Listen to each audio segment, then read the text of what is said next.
And Lee, you'll let people know that, right? Yep. Thank you. Hey, good morning, folks. Welcome to the happiest meeting of the year. The place everybody wants to be. And, we'll be letting people in. We had a great turnout for today.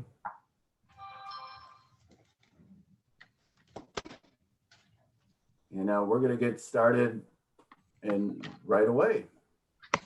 Welcome to the K12 Tech Forum. There's a number of you who have been here before, so thank you for your patience as we welcome the newbies to our meeting. Hey, Chris, you made it in. Good to see you. We got a lot to cover today. And Phil, if you want to go on to slide 2, that'd be good. Slide 2 already? Slide 3. Yeah, we're going to get moving. Well, we'll start with that. How's that? This is going to be, we decided to be more than just a SOPPA update, which Chris does all the time. We're going to attempt to make this a workshop of sorts. So we're going to work through issues and give you a chance to ask questions and to try to come out of this with feeling like you can tackle this problem. Lee, is that the SOPPA or SOPPA cornfield there? That's it. All right. And move to the next one, Phil. Thanks. Welcome. I'm Lee Steinstorfer. I'm a retired tech director and of many years. Phil and I have crossed paths. We were tech directors at the same district, not at the same time, but at Gurney 56. I went to Zion Benton High School after that, and I retired in 2016. And then after that, Lynn, Phil, and I started the K12 Tech Forum in 2017. And at the same time, I also work for GHA Technologies, and they sponsor our meetings, and they make it possible for us to do this so that you guys don't have to pay anything, and we never will charge anybody to have to join us. And if you go to the next slide, Phil. Yes, sir. Thank you. And we just want to thank all of you. We say this every meeting, but we mean it. This is, we know, because this is a thankless job. I say this every time. You typically don't hear from people until something goes wrong or they need something done. So we just wanted to thank you.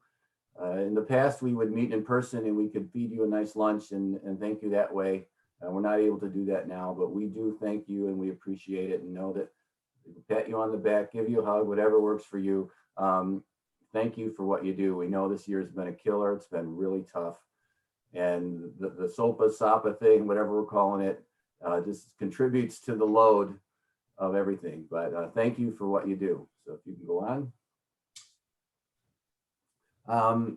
The Tech Forum, which was formed by Phil, Lynn, and I, again, it isn't just me. I'm the executive director and I put everything together and I do the work, but I do what I have a great board of people who advise me and help me, and we make decisions of what to do and try to make sure that whatever meetings we have, and those of you who are new, we meet typically once a month and more so lately.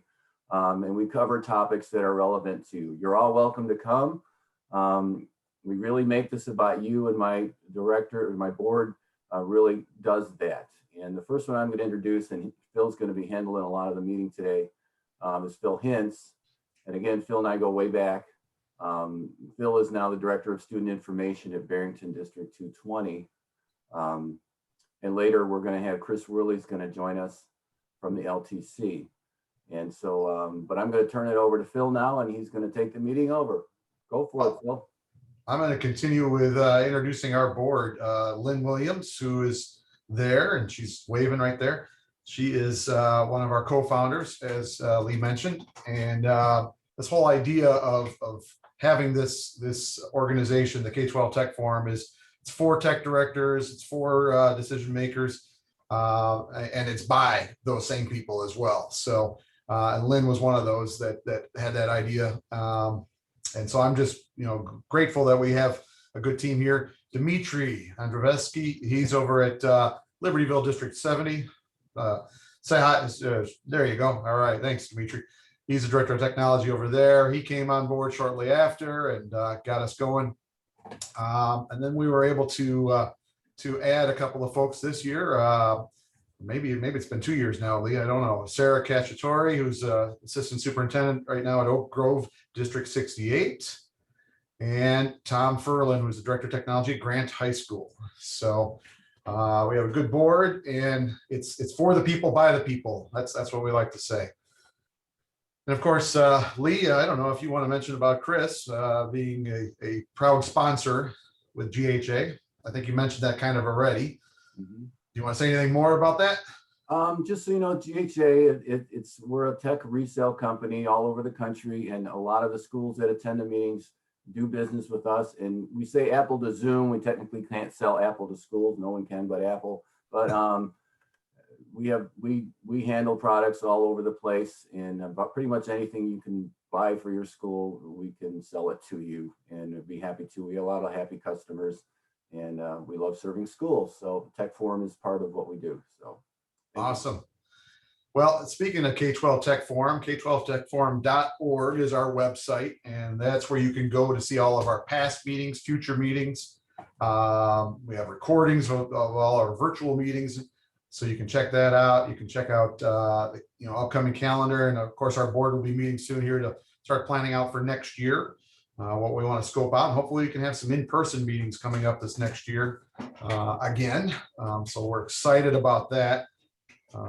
Coming back to a little bit of normal there, but this is the place, K12techforum.org, where you can get all of that information. And there's I would say a plethora of information there, all things ed tech right there. So make sure you stop by and see that, and go there for all our meeting notes as well. So and that's what I'm saying right here in this next slide. How about it? I already talked about it. Past meetings, notes and slides, you name it, it's all there. I wish I would have looked at my notes ahead of time. Future meetings, we have a future meeting coming up. Do we have one in July there, Lee? well, we'll be scheduling it. Okay. And so we support not just the tech directors, but also the people on your teams, maybe your administrative teams at different times. We have different meetings dedicated to different folks. But as everybody knows, ed tech has its fingers in every aspect of education. And so we want to make sure we support all those different areas, whether it's business managers or curriculum leaders or instructional coaches or your network specs, your network admins. We want to make sure we're giving some quality professional development for all of those folks in the ed tech realm. And so today, if you would fill out the attendance and survey form, that'll help us to let us know who is here, and also give us feedback so how we can improve our product to you and how we can better serve you in future meetings.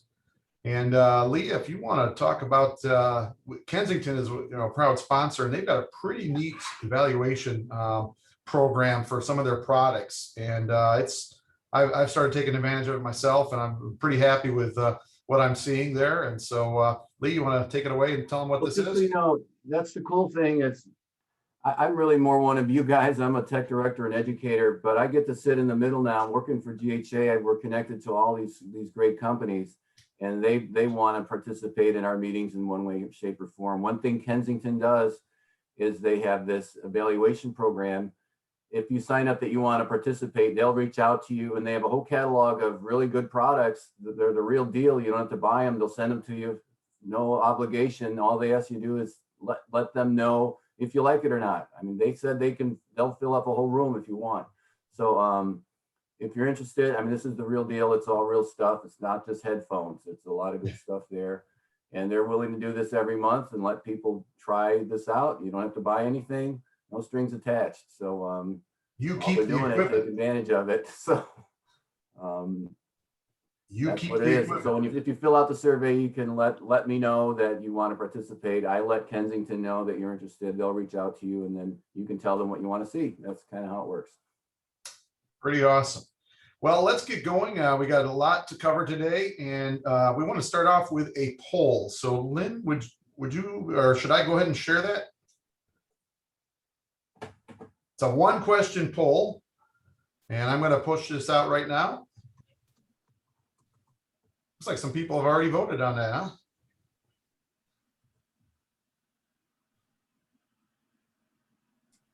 And the question is, I'll just put it out there for you. How far along are you in this day of SOPPA compliance with, we're on a countdown here to July 1st and trying to be ready. How far along are you?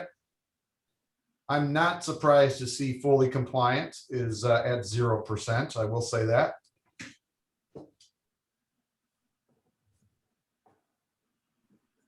How long do we want to do this, Lee? Well, you can keep rolling along. We'll just, as we're going along, we'll look at the results. All right. I'm going to just minimize that real quick. The main thing we're doing this because some of you might be feeling like, oh, you're the only ones who are at a certain point. And we're pretty sure you're not, and you're not alone. That's one reason we do this. So we want you to see that you're not alone wherever you are. There's others who are there too. Is everybody able to fill that in? Hopefully one of our team is watching the chat to see if anybody's having issues with that poll.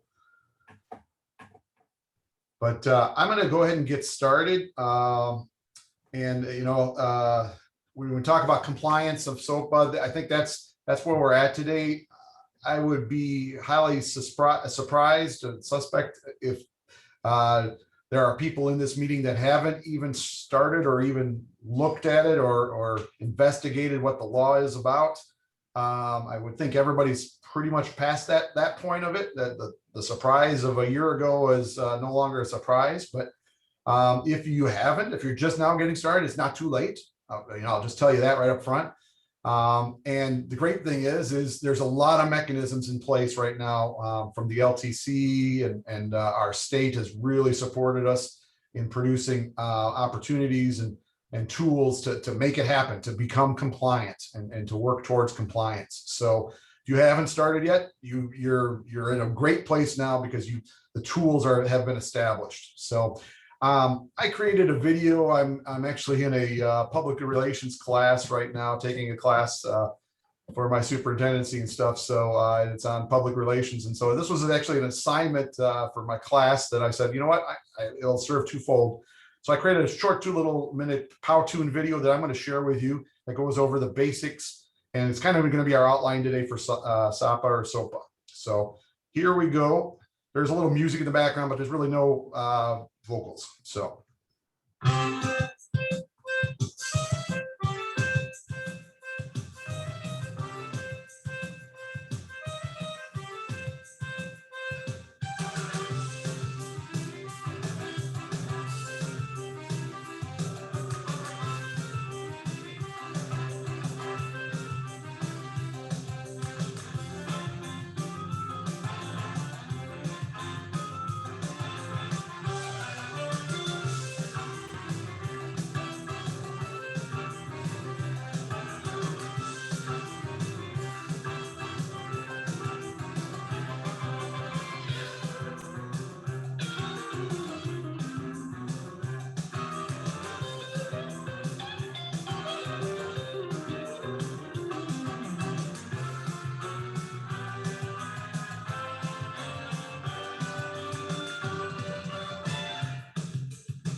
So there you have it. I'm going to go back to our slides here. And that's SOPPA or SOPPA in a nutshell. Lee did a good job of putting these nice little bullet points for us. And, you know, if you haven't been there yet, this is kind of the requirements. I mean, this is what we have to do. We have to be able to annually post a list of all operators, of only services or applications utilized by, of all services or applications utilized by the district, digital wise, that we share data with. And ideally, if it's probably a good practice to share everything, even if you don't share data. It would be nice to be transparent and tell your parents all of the digital programs that you use. It'd be good for them to know as a parent education aspect. The second part there is annually post all data elements that the school collects, maintains, or discloses. We'll also have to explain how the school uses that data and to whom and why it discloses that data. And then when we use the term operator here, when it says post contracts for each operator, we're talking about the vendors. We're talking about the app companies that are out there, the developers. We need to post that when you sign a data privacy agreement, but also, when you're doing your purchase with them, you should probably also, that's a great time to be able to do the data privacy agreement, throw that out there. Many times, and what we're seeing right now is when a district comes along, or I'm sorry, when an app company comes along and says it's time to renew your license, a lot of times they're going to throw out and say, hey, here's our data privacy agreement, here's what we're doing. Sometimes that's, I'll just put a warning out there. Sometimes they want to say, hey, let's fill out that data, or we want you to fill out our data privacy agreement. And that's not really going to cut it. That's really, you need to have the data privacy agreement that we're using in the state here to be signed. I know in our case, our attorneys would not want us to sign any one that the vendor gave to us, but we want to make sure that the vendor signs the one we give to them. So it really kind of works that way. And so we want to make sure that that's the process, because that's what keeps us compliant. And our attorneys have already reviewed our data privacy agreement that we are submitting to all of our vendors, and that's what they can back for us. But if we sign one of the vendors' version of it, that may not be backed by your school attorneys. So make sure you are doing that. I'm going to go to the next slide here, and then I'll show you a couple other things. We'll go deeper into this in a second, but post subcontractors for each operator. So that's important as well.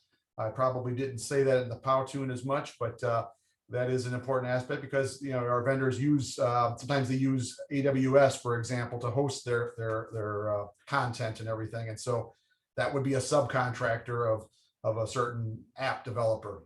So we want to make sure we post that information. Then post the process for how parents can exercise their rights to inspect, review, and correct information maintained by the school operator ISB. Another point there, post data breaches within 10 days.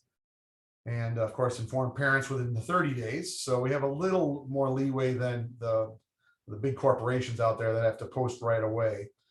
And last but not least here, the last couple of ones here is create a policy. And actually, this should be kind of the first. And that's why I put that in the beginning of my Powtoon, is that you really need to figure out who's going to be your privacy officer, and then figure out who's going to be the one that does this in your district to get all of the data privacy agreements signed, and kind of keep track of those things.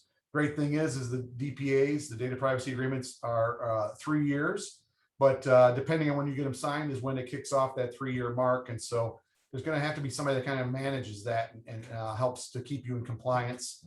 And so that's important that you figure that out in your district. And one of the first things you should do is adopt the actual policy for SOPPA or SOPPA, which is the Illinois board policy that's handed out in Press Plus, and a lot of the school districts that subscribe to that. It's 7:345.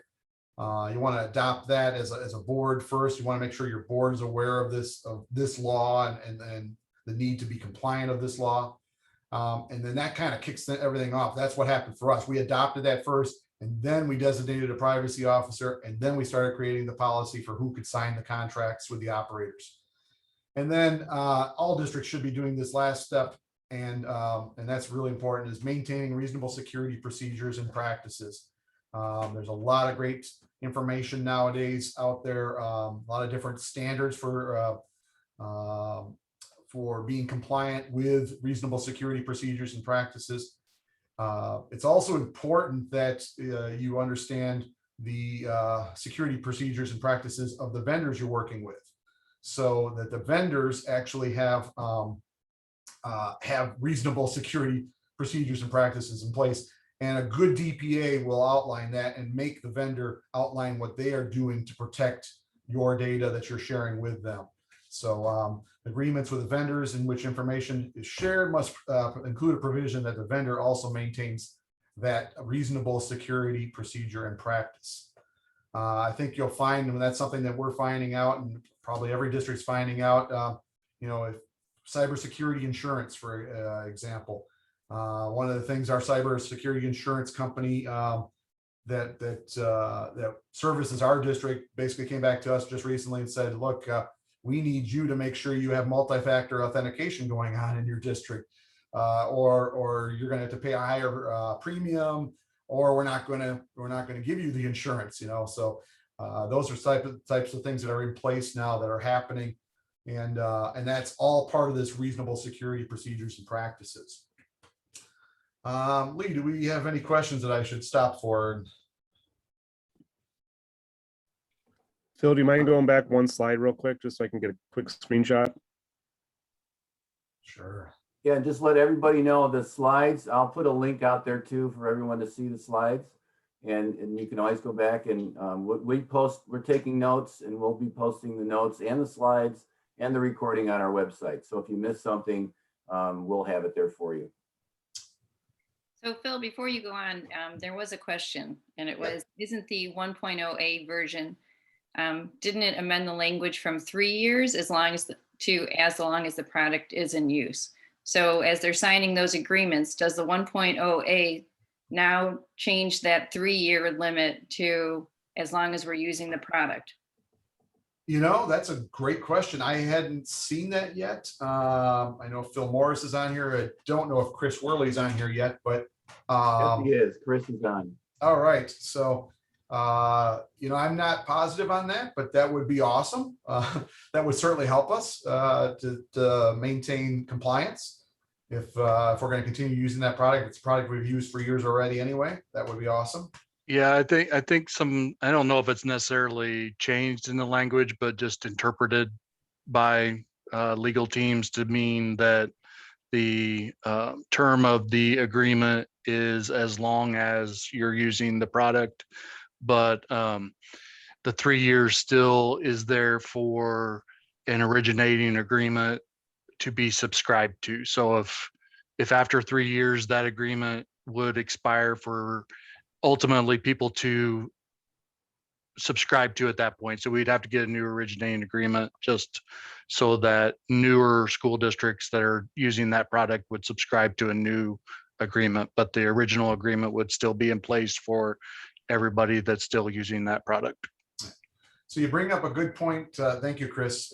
You bring up a good point, Lynn, and that is there is a difference there. When we first started doing this, started on this path, if you started back in July of last year, there was a 1.0 DPA out there, and now there's the 1.0A, and that's a result. And I would recommend everybody using the 1.0A because I know when we put our 1.0, we brought that to our attorneys. Our attorney said, "Yeah, that's fine, but we want you to add these other 12 pages." And so when they came back to us on that, we're like, "Okay, well, does that mean we have to have our own unique originating DPA with every vendor? We can't take advantage of the piggyback opportunity." And thankfully, the state worked with the state Educational Attorneys Association to be able to accommodate those attorney requests and create the 1.0A. Not quite sure why they didn't call it 2.0, Chris, but because it really is kind of a 2.0. It's that far, I think, in a difference between 1.0 and 1.0A. But I highly recommend 1.0A. Is that's the way you go. Don't even, Chris, if I'm not mistaken, we probably can't even see 1.0 on the SDPC website anymore, right?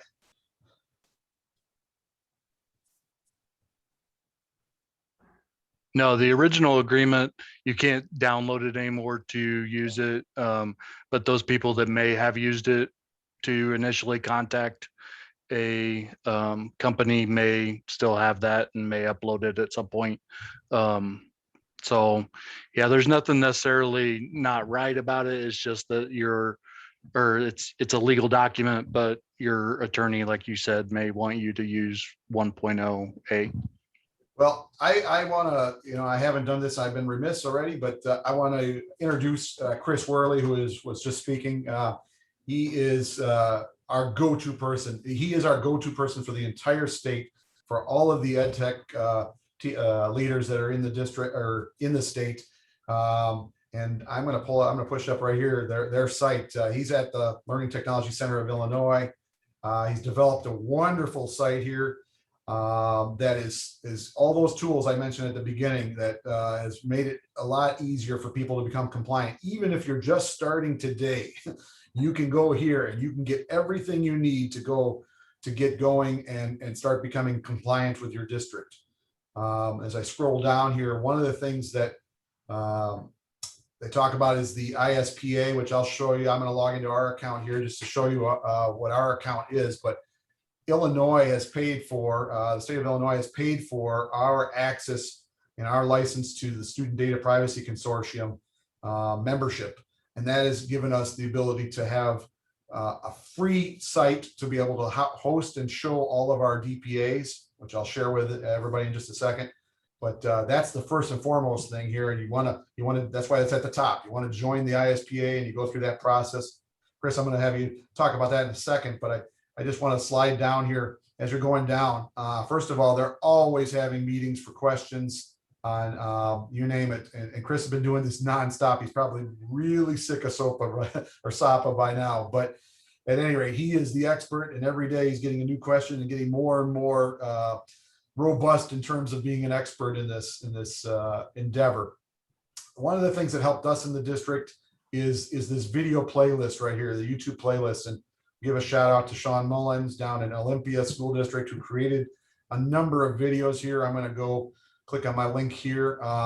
If you click on that link, it'll bring you to all of these videos. There are tons of videos here, but the ones with this nice blue background here will show you a step-by-step in like 2-minute bites of how to capture this elephant of an unfunded mandate that we have here in Illinois. And really be able to do it. And so I so appreciate that this resource is here. Like I said, you can get going on it right away today. If you haven't even started down the path, you could be pretty successful and probably have your first originating document out there already by tomorrow if you were starting today. Chris, do you want to add anything about anything that's here?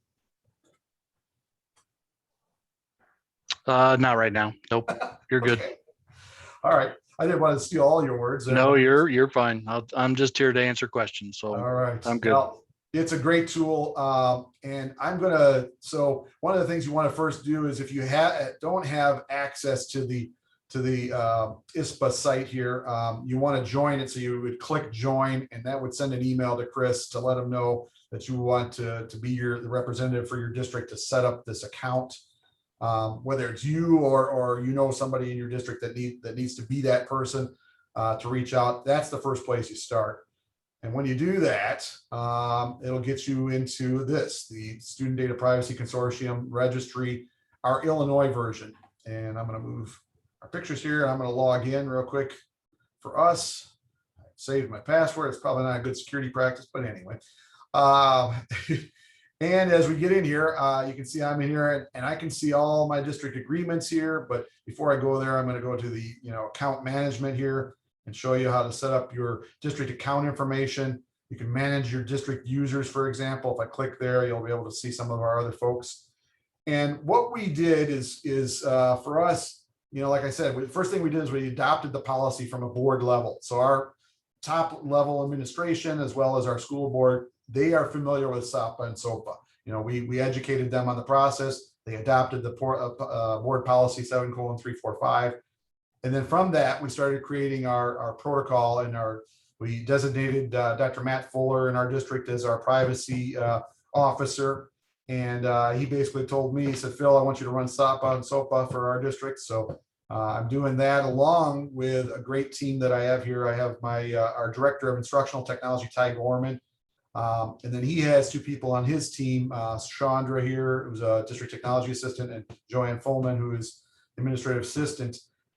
These two right here actually do, they already have been doing the licensing for all of our apps that we pay for.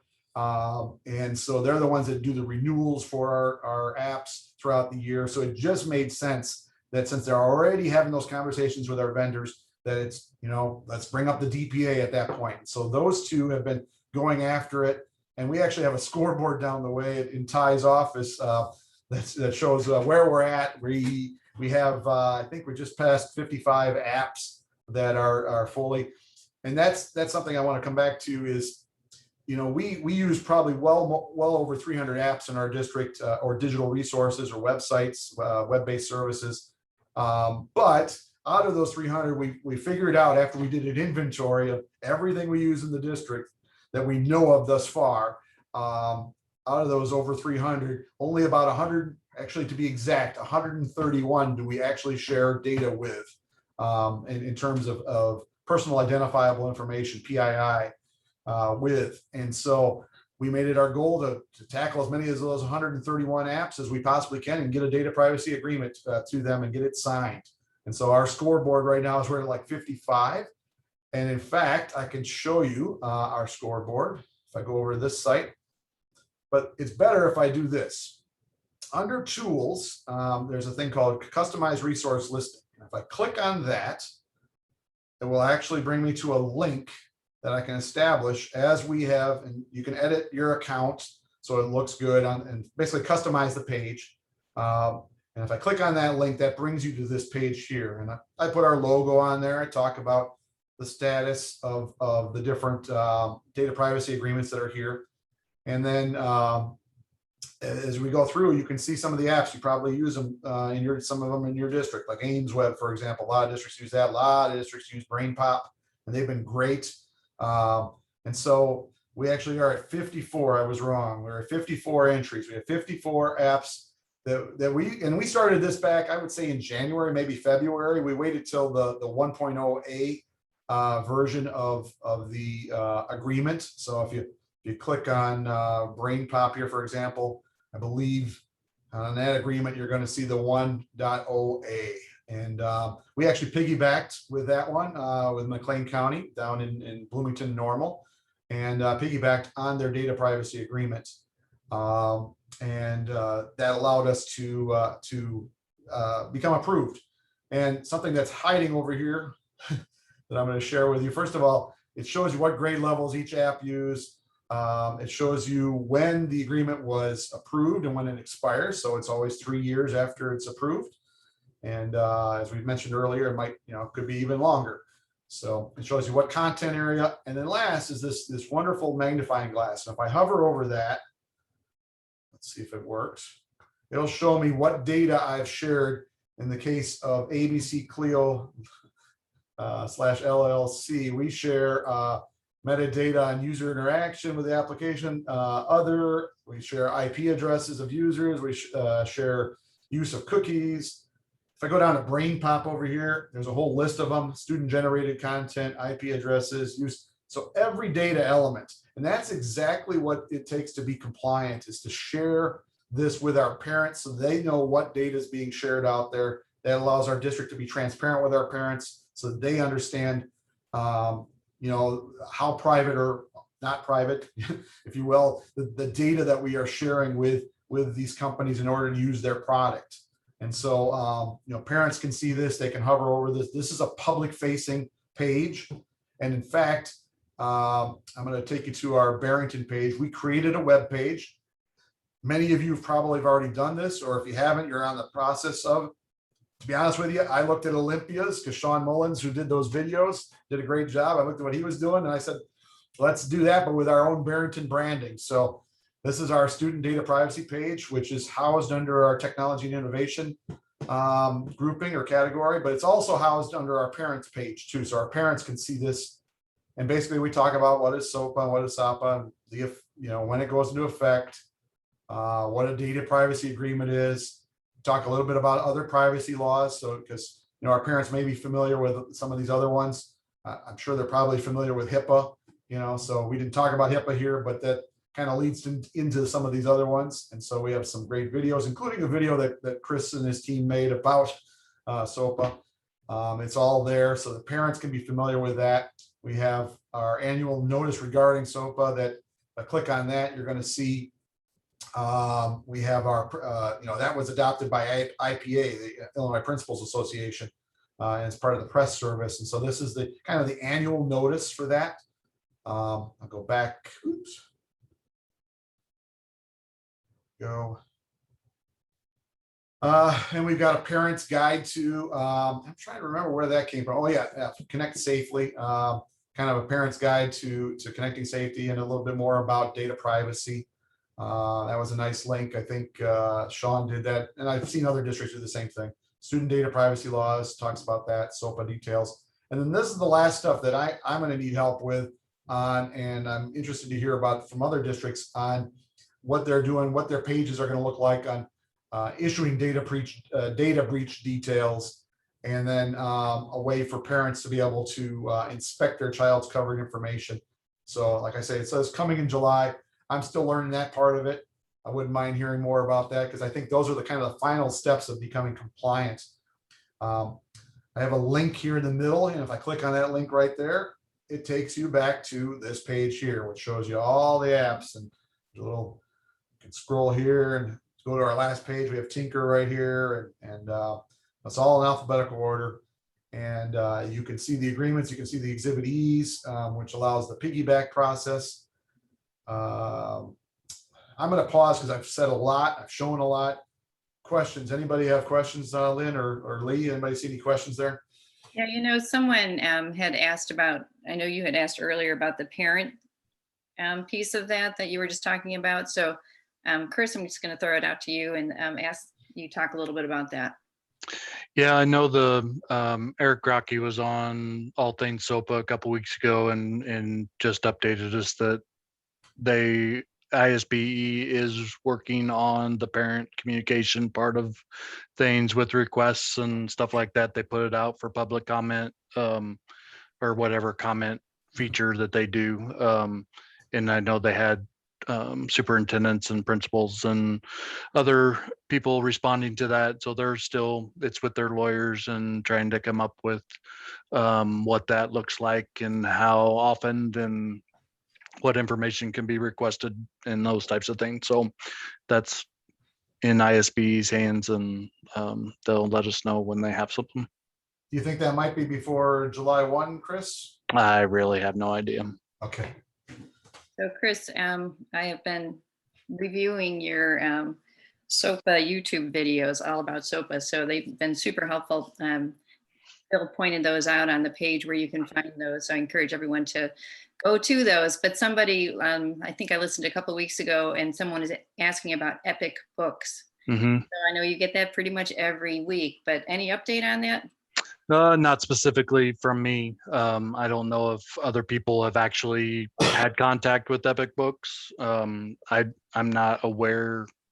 I've heard lots of people asking about that particular one, but I've never really heard of anybody that's actually had contact with them to know what the situation is. I mean, I've heard a lot of hearsay or a lot of people saying different things similar to what was in the chat with Prodigy and even Google and some of those things. Like, we're all hearing these things through the grapevine, but I don't know of anybody specifically that has reached out and has feedback and those types of things. So, well, I will say we talked about it just with my team actually the other day. It was either yesterday or the day before, and we were thinking about it.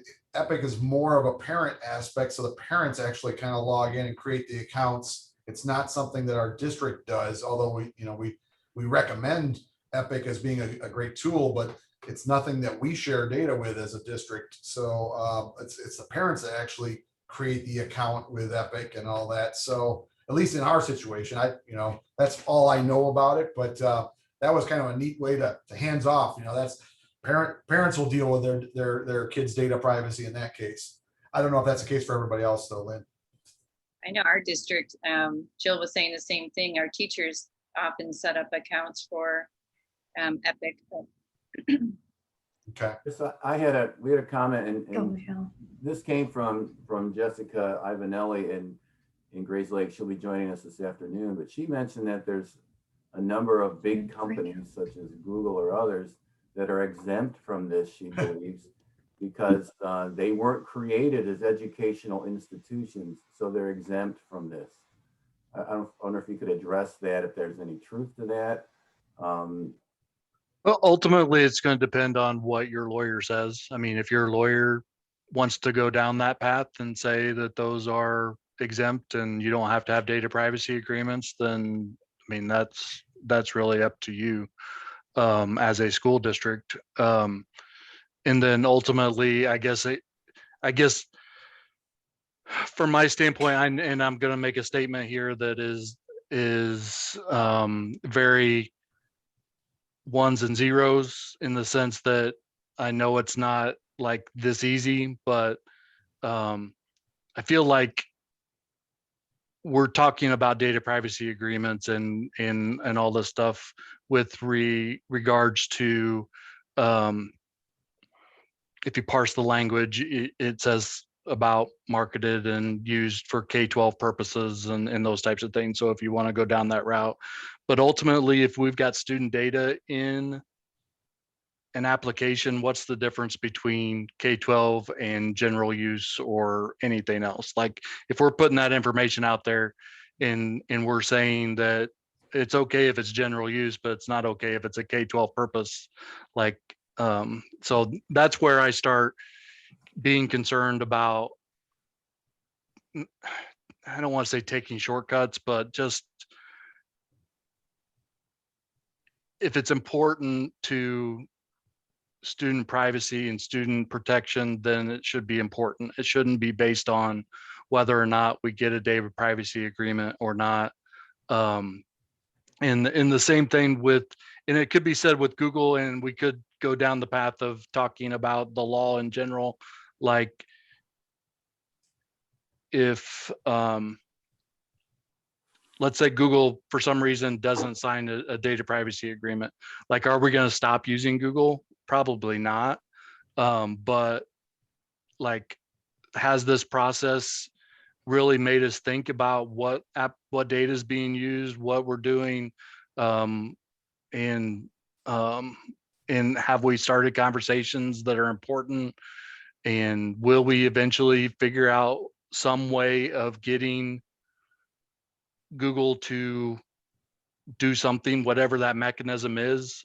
So I guess in a lot of ways, I look at the data privacy agreements as that hoop that we have to jump through, but at the same time, hopefully we're taking this as a serious thing, in the sense that we're trying to protect student data privacy. And I take that from the context of when I read Lynetta Ty's book about student data privacy, and she goes all over the country talking about student data privacy, that ultimately the main takeaway from her book was that it's the right thing to do, and not necessarily checking all the boxes or all those types of things. Like, let's try to protect students and those types of things. So I'll step down off my box, my SOPPA box. Well, I was going to say, Lee, to answer your question, I think, yeah, Microsoft, Apple, and Google are not exempt, because they're responsible for data. And, Apple, and I think all of them are now kind of egging each other on. Apple's coming out with certain ways to hide your data and to make you aware if an app is trying to take your data or your metadata or your cookies and all this stuff. So I think Google's doing the same type of thing. That they're trying to be compliant that way from a consumer standpoint, not even from a K12 standpoint. But so I think it's the next step is going to be the K12 aspect of it. The only one I do know is exempt is ISB themselves. And I thought that was kind of interesting because we are mandated to share our student data information from our SISs to the state SIS every year, all the time, keep it up to date. And of course, with pandemic EBT that came out this year, the state SIS shared all of our student data with the Illinois Department of Health. And so if there's a data breach with one of those two organizations, ISB or the Illinois Department of Health, I can imagine they're going to be doing one of these things where they're pointing this way, and I'm a little worried about that aspect of it because they're exempt, and so they don't necessarily, if something happens to them, well, something happened, so big deal. Chris, correct me, am I wrong in thinking that way?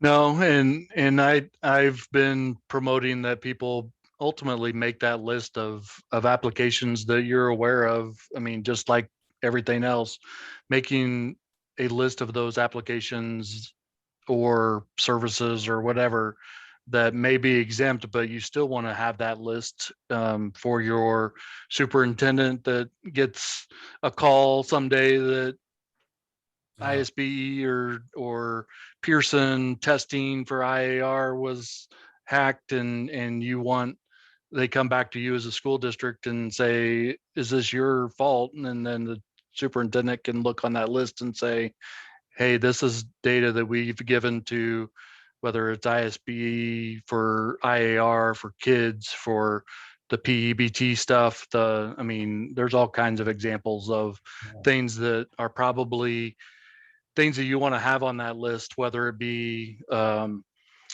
PTO, your yearbook, your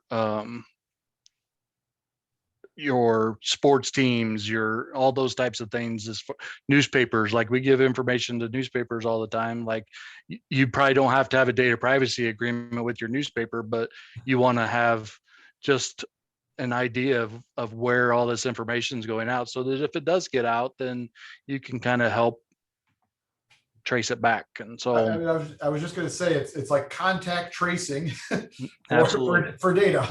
Yep. So in our post-COVID world here, hopefully we're more post on the COVID side, but yeah, contact tracing for data, for student data, and for all data really. So that's important. And yeah, because in these conversations we're talking about student data, but we don't have to have these agreements for teacher data and all that kind of stuff. So that's just another example of data that we have as a school district that we need to be concerned about, but we may not need specifically to have data privacy agreements and post them, but we should at least be aware of what that data is doing and those types of things as well. So would that be TAPA or TAPAS? Yeah, there you go. For teacher.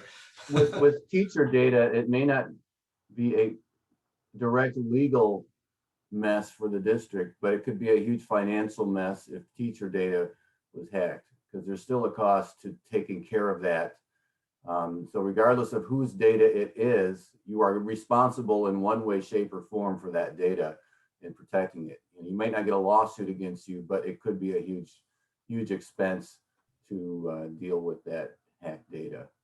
There is a question out there from Jerry Stanley, and Jerry asks, can you explain how to manually add an Exhibit E into the SDPC page? I recently got an exhibit from Power School and need to get it added. Yeah, I'll walk you. You want to walk me through, Chris, and I'll just click.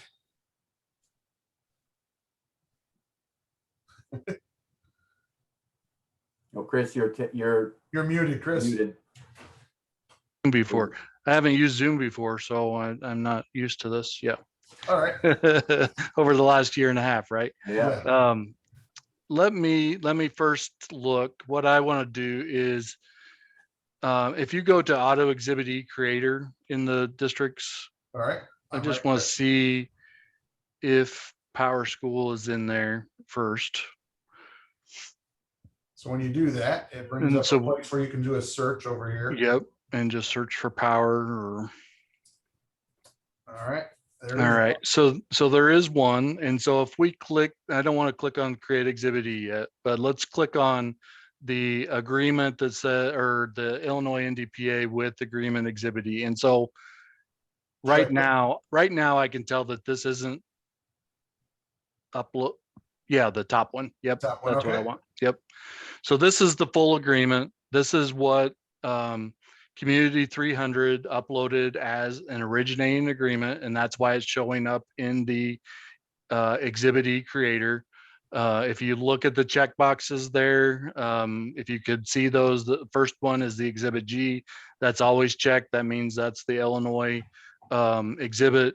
The second one is the exhibit H. That means that Power School added some additional terms that you would want your district attorney to look at, or your district's attorney. I need to start saying that better.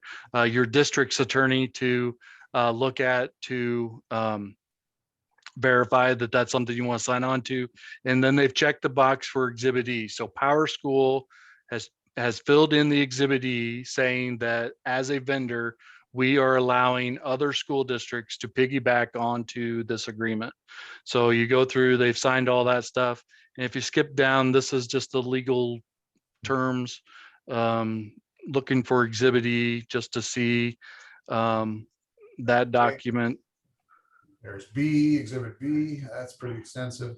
And that's going to be extensive because the way Power School did it is they put all their products in exhibit A, Okay. and they put all of their data elements for each product in exhibit B. So they were very thorough in laying this out and putting There's this all their together. products. Holy Yep. cow.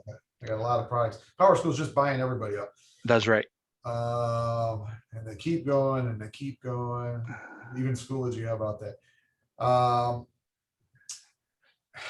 Will I ever get to exhibit E? All right. The C is the definitions. D is the disposition of data. So that's not something that needs to be filled out. It's just there for later. So this is the exhibit E. So this is saying that Community 300 entered into an agreement with Power School. Power School has signed this, allowing other districts to sign it. So now if you go back, so that, and then ultimately, if you scroll down, you'd see exhibit F, G, H. So F has got this is really a good example of a Yep. originating agreement. And then the G would be just the Illinois stuff. And then the H, ultimately, you would want to get verified by your attorney that you're okay with Here's those H. additional Yeah. terms. And Yeah. there's a So lot of additional terms there. There's a yep, lot of there them. is. Yep. So you want me to go back somewhere else? You said? So now go back to the exhibit E creator. So it should be on the other tab, I think, Got it, that you were just on. Yeah. One of those tabs you have there. Yeah. But you seem to know what they are, so that's I good. do. So the other thing I'd always suggest that you look at, and as we get going and as people understand uploading originating agreements and all that stuff, it'll be less important to look at all of these things. But if you look at the exhibit E document, just go ahead and click on that. Okay. What this should be is it should be the one page from the full document that is the top of it is signed by Power School. Power School. The bottom of it is going to be blank, because what's going to happen when you click on this create exhibit E is that it's going to sign that bottom portion of it and then email that document to Power School saying that you've signed off on the agreement. So now if you go back into the database, the two buttons there, one of them is create exhibit E. So if you're the person that's logged in and you're the one that's going to sign the exhibit E, you can click that button and it'll sign the bottom of that agreement with some text, fill in the text for that. If you want to see the video on that, I think it's video 20 or 21 in those YouTube playlists. Yep. But when you click on the button, it fills in that data and sends that exhibit E to them.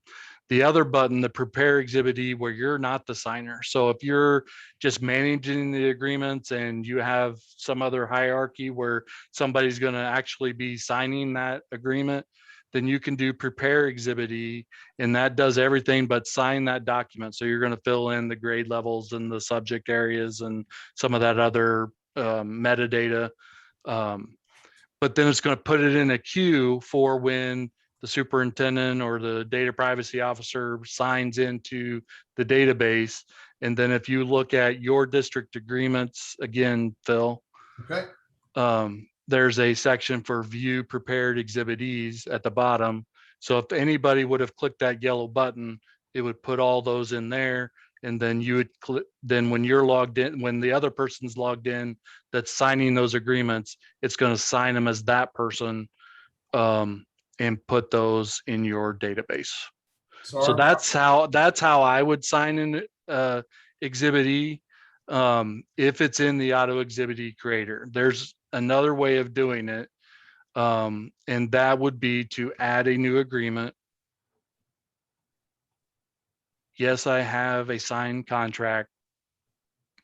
And then what you're doing now, if you have the one-page thing that you've signed on to the agreement, you're actually the subscribing LEA. So you would be the national well, actually it'd be national vendor specific with subscribers. So it's in the green column there, or the second column. And what makes it vendor specific in terms of naming is that the vendor has made changes to that agreement that are specific to the vendor. So they've added that Exhibit H. So when you go in there, then you can select the resource, which would be Power School. Tons of resources here. Yep. So those should be all the originating agreements that are in Illinois. You would choose the exhibit. And then the next page, you would actually upload the one page that you have. If I hit continue. If you hit continue. Yep. Yeah. And there's a video for that one's early on in the video list as far as uploading an Exhibit E. So All these videos over here. yep, might be a number 18 actually. So Number 18. Look at that. Jerry did that. Well, I kind of saw it there. I didn't have that memorized, but All right. did that help you, Jerry? Or create more questions? No, it helped. I was just following up on an email that Power School had sent out overnight, and they had actually directed us to download the Exhibit E and email it directly back to them. Okay. So that's kind of where the question originated, because I thought, okay, now that I have it signed, I had Dr. Oates sign it this morning. I thought, how can I upload that document? So yep, I can either go back and do the auto Exhibit E and start over, or I can upload it here. So yep. That question. Thank you very much. Okay, great. Yes. So, obviously on this page, there's a lot of great resources. If you want to see all the state DPAs that are already kind of in process, I've clicked on that. You can search it as this thing loads. I think there's a search bar that comes up over here. Maybe I'm wrong. Am I wrong, Chris? I'm sorry, what was the question? Search for it when I clicked on. It will show up. Yeah. Yeah, if you scroll to the bottom of the search button's there now, but if you scroll to the bottom, I'll just give a little bit of insight into why the system's getting so slow. Is that we are adding about 1,000 a week agreements based on people adding things, and the way the database is set up, or the way the website's set up currently, is that it displays all of those entries and then it does the pagination to bring it down to 25. And so that's why it takes so long to get it loaded. And that's something that they're working on and aware of and trying to figure out a different way of doing it. So we'll be over 10,000 before probably the end of the week. You can search for any app you use. I would imagine by now, any app you use in your district will be here somewhere. Nope. And that's why we keep having those conversations about different applications, because they're not all there. It's amazing how many different applications there are. I've talked to several people this week, just giving me examples of agreements that aren't there. All but this Well- is, I mean, this is our first year. I think one of the things that, looking at California, Utah, Wisconsin, these other states that have been doing this a lot longer than Massachusetts, Colorado, that have been doing this process for at least 2, 3, 4, 5 years. I sound like my 8-year-old daughter trying to give a range. Usually she says 5 to 2 years. But that even nationally, agreements aren't in place for some of these. And so that's, I mean, that's something we'll have to deal with. That's something we'll have to work through. It's not like you're the only, I mean, we have how many people that are on this conversation, 50 different school districts in this case, talking about this situation. And we could go through a list and say, I don't have this application, or I have this application that needs an agreement, or do I need an agreement? And so we're all in the same boat. We have 853 plus public schools, plus all the vocational schools, plus there's several Catholic schools, even though they may not be totally necessary for them to do some of the stuff. They're working on it as well. So we got all those special ed co-ops, regional office of educations.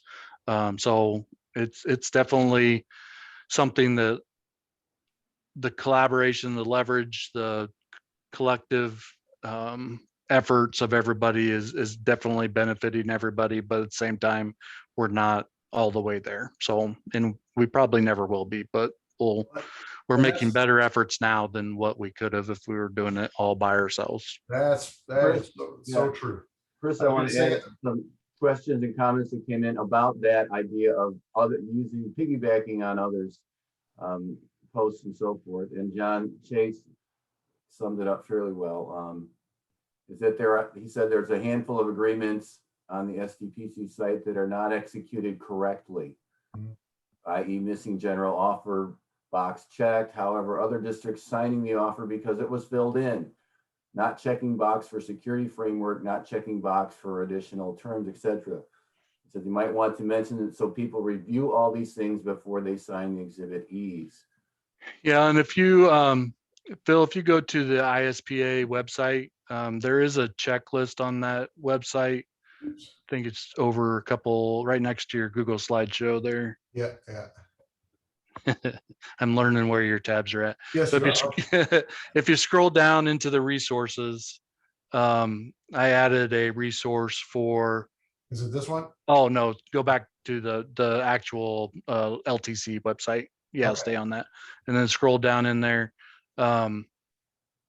In the National Data Privacy Agreement section, there's a checklist for using the Illinois NDPA right in the middle. Okay. Checklist right here. Yep. Yep.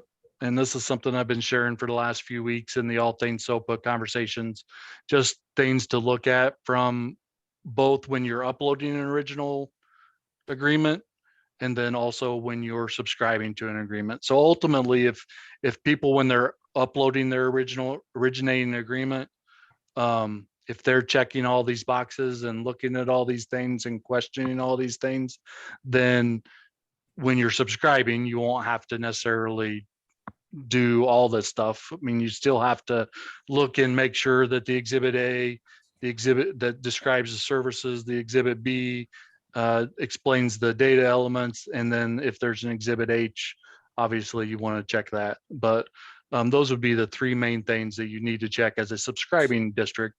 But as an originating district, you need to be thorough. The good thing about this database and what we're doing, there's over 300 schools that have uploaded agreements at this point.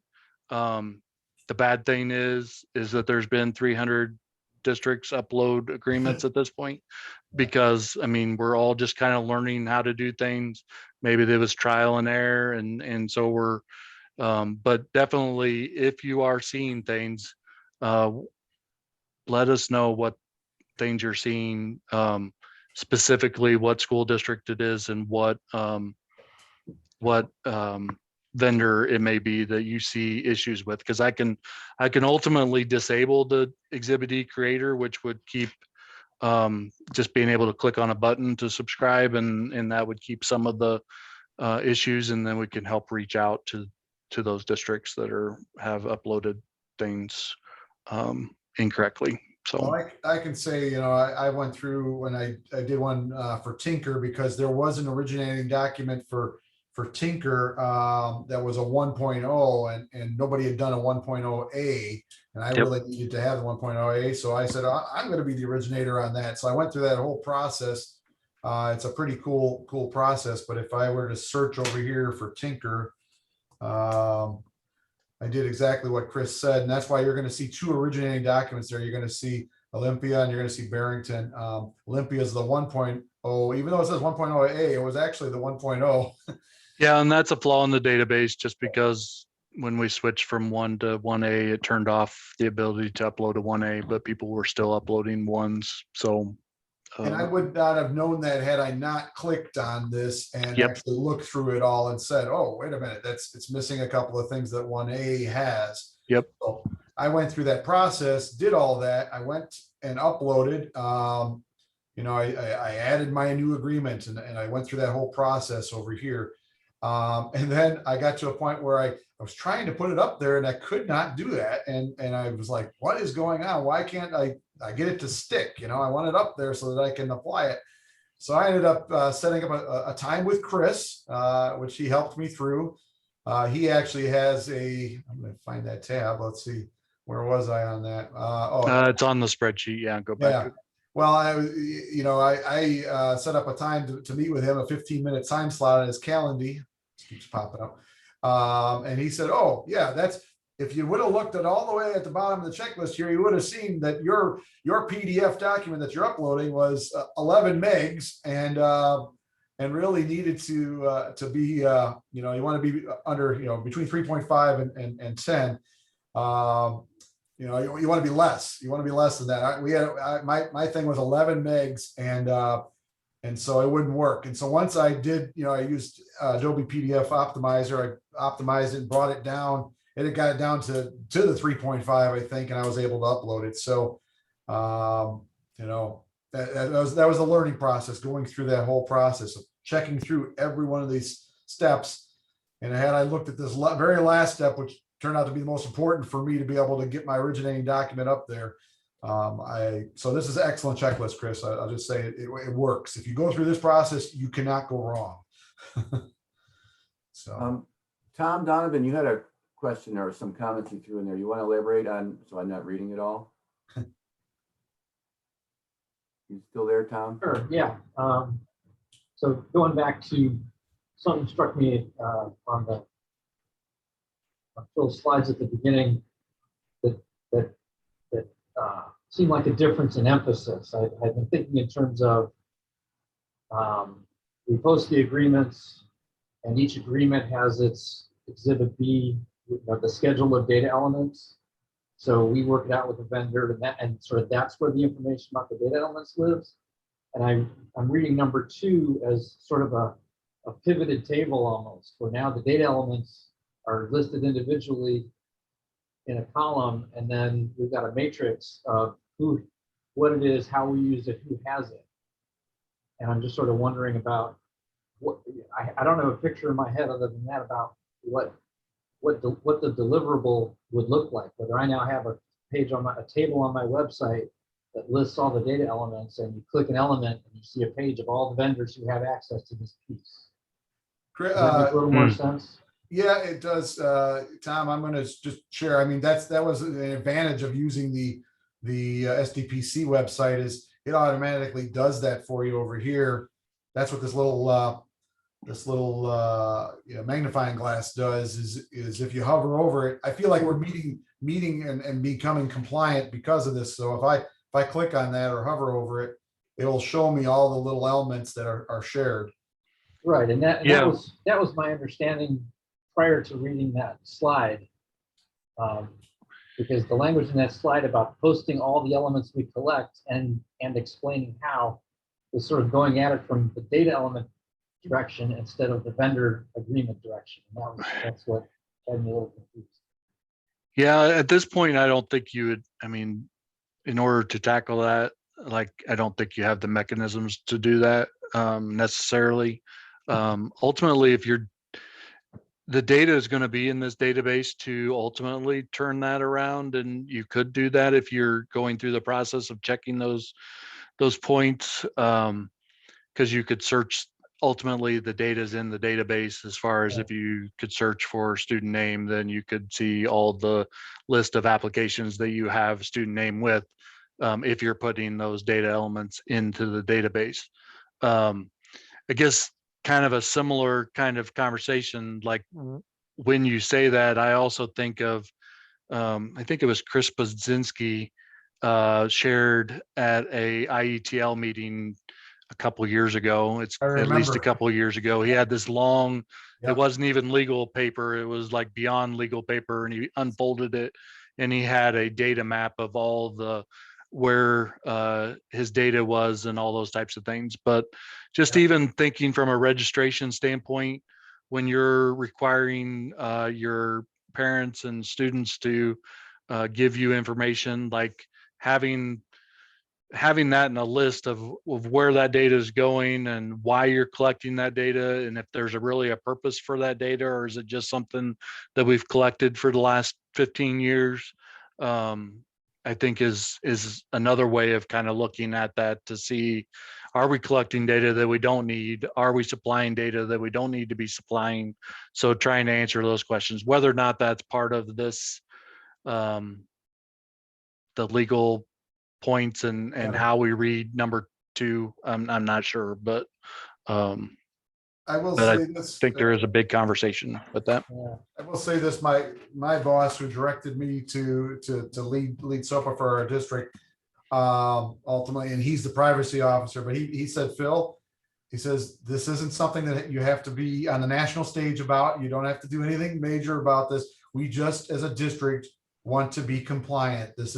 We have to remember this is an unfunded mandate, but it is a mandate, and so we have to be compliant, and whatever the bare minimum in this case, Phil, is okay. As opposed to being the actual all-star SOPPA district. That's the last thing we want in our district, is to be the all-star SOPPA district. Bare minimum is perfectly okay. Thank you, Phil. There's been a number of questions, and change the direction a little bit to the parents. And there's been a few questions out there. Judith Efke, you had one too, you mentioned. One of the questions was, how does this affect parent organizations and their collecting data? And then Judith asked about how parents can exercise their rights to inspect, review, and correct information. So can you touch on the parent side of all this, Phil or Chris, whoever wants to jump in on that? And that's where I'm at too, Judy. I showed you our website here, and again, it's just compliance. It's nothing pretty. Obviously, the only pretty stuff is these cool little videos and stuff. But as you can see on my side over here, that's it. The data breach details and want to inspect it. How do you do that? That's where I'm at. I want to see that. And maybe if you joined a little late, Chris had mentioned that you got LTC and ISB is working on that, right, Chris? ISB is working on that. ISB. Okay. All right. I stand corrected. So I guess what I'm saying is that, hopefully they'll be helping us, to be able to have the mechanism for that. I was trying to think through it and knowing that I want to be, compliant by July 1, I was thinking, okay, well, do we create a Google Doc that's out there that our parents, that I have a link right here to that they can click on, that they can, or a request, kind of almost like a FOIA request, but in this case, it would be a data request in order to not only know what data is being shared, but also to then be able to make the request whether or not they want it changed or they don't want it used out there. So I was thinking Google Forms, but if ISB's got, I'll wait for ISB. If they've got something better that's easier, that stops me from having to keep track of another Google form, I would be very happy to do that. So, hey, Chris, can you just clarify, because I'm really hoping Phil is not correct.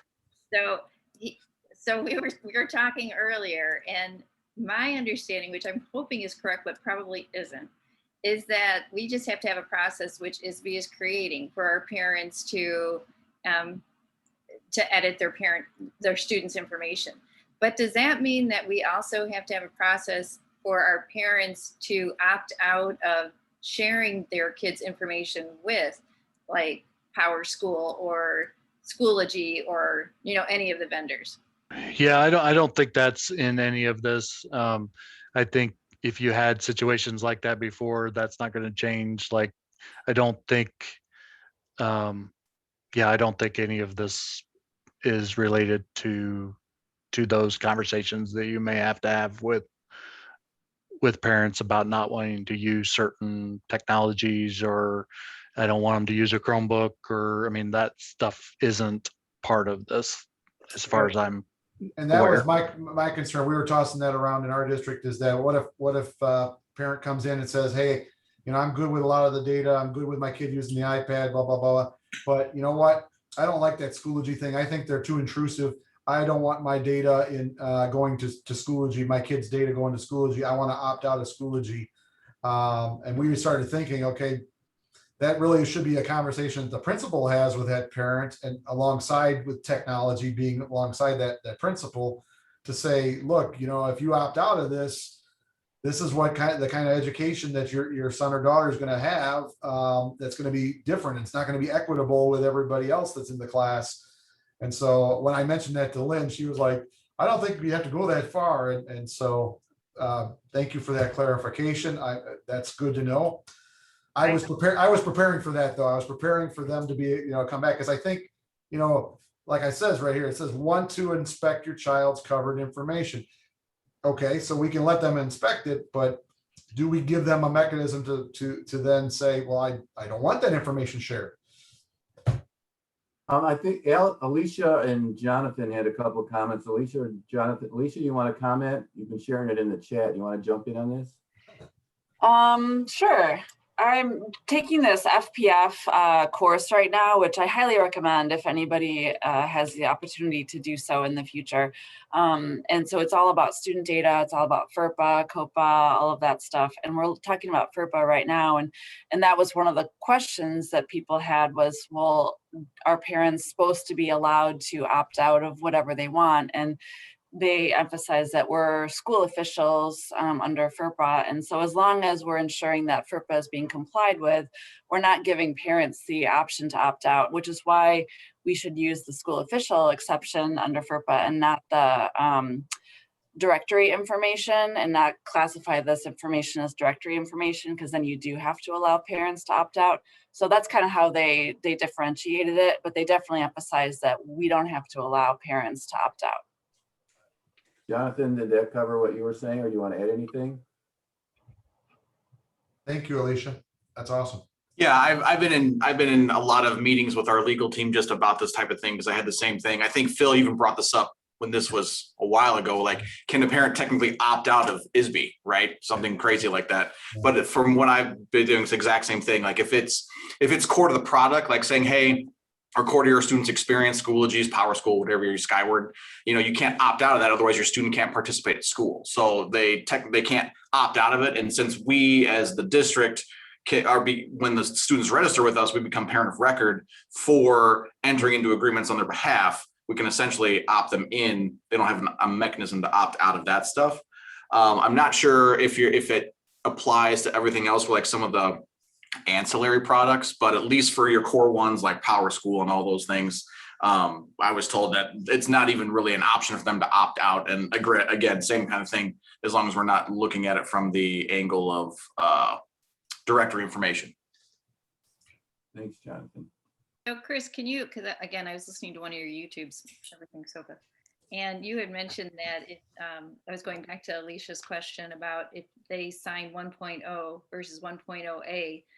You had made the comment that if you're going to use the 1.0, there's a red line version of it, and you should share that with your attorneys just to make sure that they agree that you can sign 1.0 or 1.0A.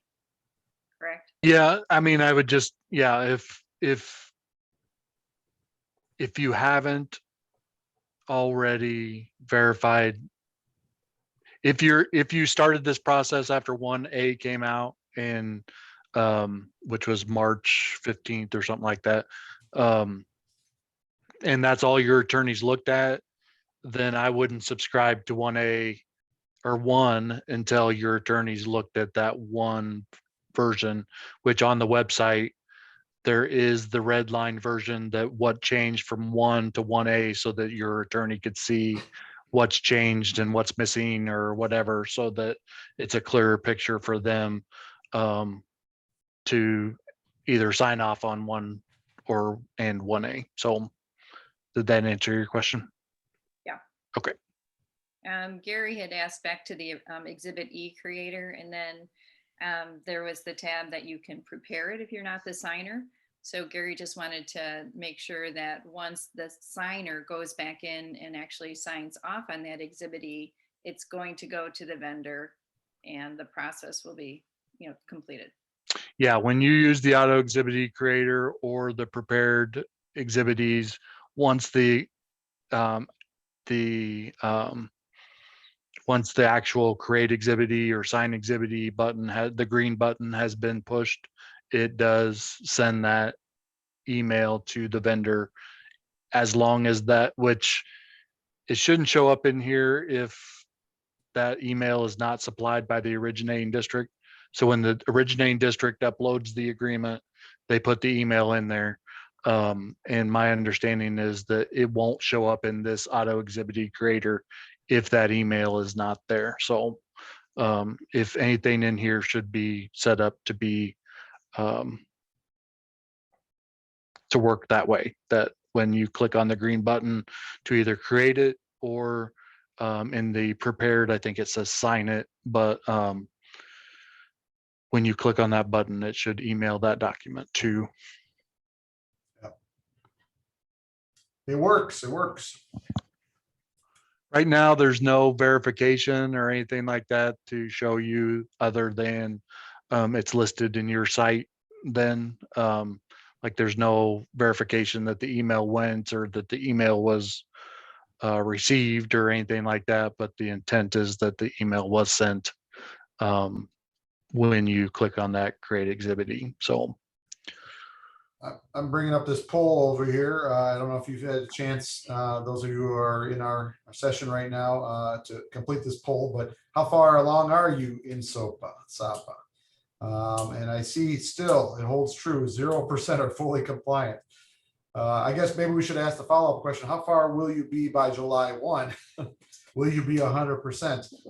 I know we won't be, but I think, and I think if Phil Morris is still on here, I'm not sure if he is, but the last part of this, we might want to mention about the compliance of this and how the state's going to monitor compliance.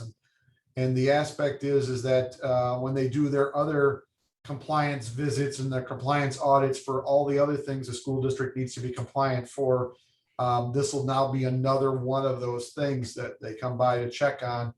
And in talking with Phil in the past, I know that he's mentioned, and I think he's part of the team for that compliance, is that, as long as we're showing a good faith effort and we've done most of the steps there, we've adopted the policy, we've got a privacy officer, we've got a website up, we've got the mechanisms in place, we put reasonable security procedures in place.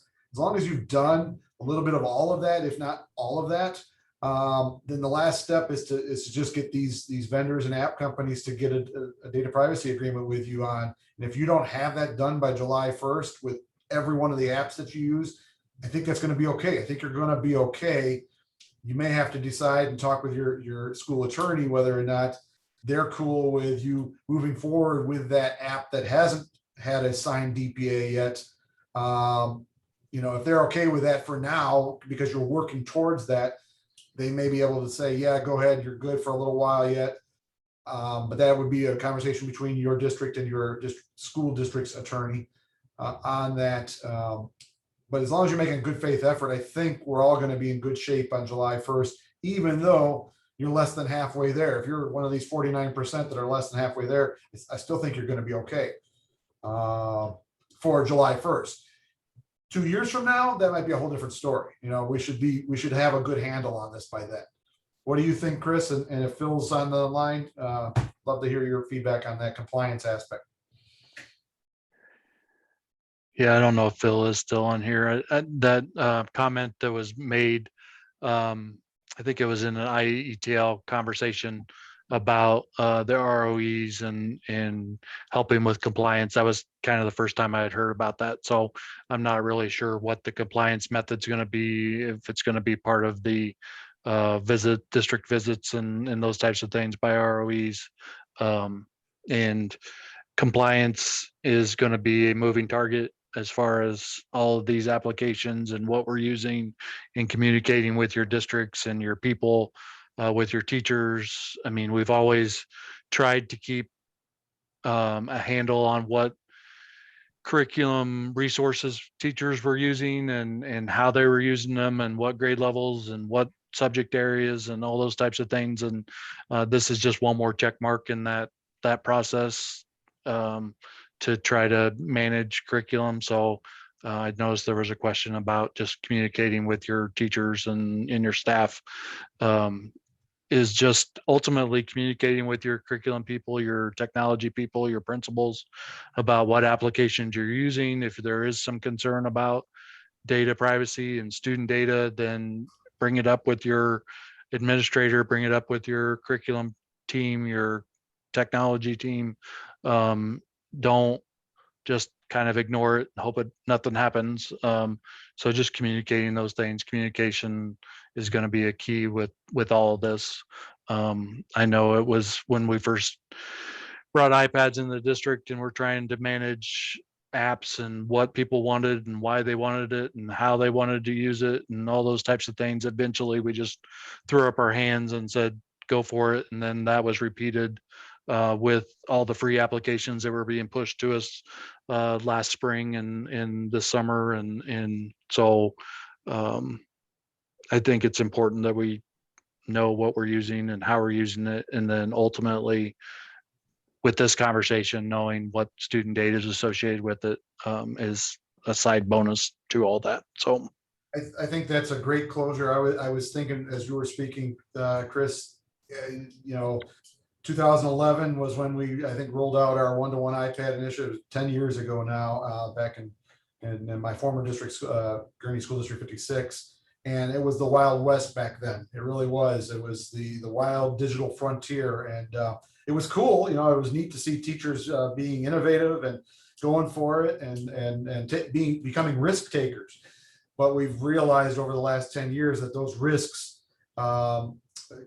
could have consequences and in student data. And so it's the time to lasso back in, to continue with that analogy, lasso back in the data that's being shared with all these app companies out there. The last step there that I posted here that was on Lee's spreadsheet here as a district requirements, although not required by law, school districts also need to undertake the following to meet the requirements: provide teachers with a list of online operators that are safe and approved for use, and develop a process for keeping the data inventory up to date. You know, that's something we haven't talked about, is the teacher aspect and communicating to teachers that, hey, they can't be anymore the wild, wild west, that they need to get things approved and run through the proper channels. And that's sometimes after being the wild, wild west and then trying to harness that back can be problematic and painful at times. But I think ultimately the most important aspect is that we keep student data private, and that, as you mentioned, alluded before, Chris, is the right thing to do. It's the right thing we should be doing. And it's modeling, you know, good proper digital citizenship, if you really think about it. And so we should be modeling that, you know, as a district. We should be modeling that to our students, because this is the world, you know, there's no turning back. This is the world that we're raising them in, and they need to understand how their data is used and manipulated and shared and you name it. So we've done our open discussion, and I'm going to bring it back to Lee, as we got 1 minute left here. Lee, Yep. So we're getting down on, just so you know, we do leave the room open a little bit longer, just if anybody wants to hang around and ask a few more questions. But officially, we're going to stop the recording and be done here in a minute, I would ask, I'm going to put it out there again, that you fill out the survey.